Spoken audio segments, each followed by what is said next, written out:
710 ESPN Seattle presents Brock and Salk's Wrap-Up. Powered by the law offices of Heidi Hunt. How one Husky is exactly what the Seahawks really need. That's next.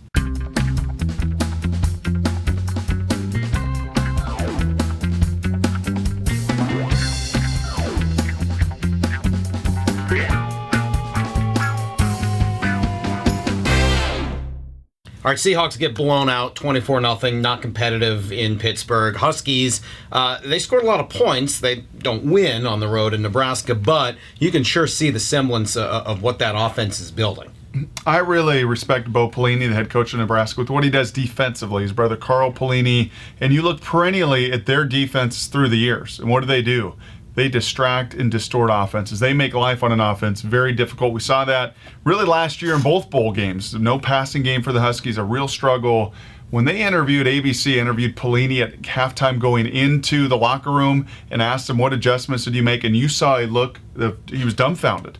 They're just throwing everything at us. It's motions, it's shifts, it's formations, it's everything that Steve Sarkisian is doing. He's toying with our defense, and we have got to find answers.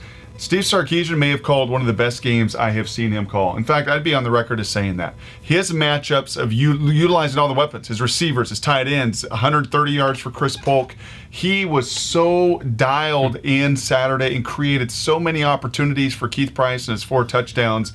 And that's against the Nebraska defense that will shut people down. All right, so you can make that next leap and say, okay, it's a Steve Sarkisian type of play caller you could use with the Seahawks. But let's also remember some of the advantages Sark has. Now, some of them are because he brought them in, but he's got a big power running back. He's got an offensive line that right now can play power football or block. He's got 5 different receivers that I think you trust to go up and get the ball and run all kinds of crazy routes. And he's got a quarterback that right now, he may not be a superstar stud, but he's a point guard who can get the ball to each and every one of them. The personnel allows him to do what he wants to do. I don't know that Darrell Bevell can do that with the Seahawks. No, but lastly, it's also the mindset. You come out of the Eastern Washington game, we weren't talking this way. It was a very conservative game plan, and it made Steve sick. And you heard that after that first game, and Steve said, I will not call the game that way. I'm not going to play it. I hate to see my players playing not to make a mistake. Yeah, but can the Hawks afford that?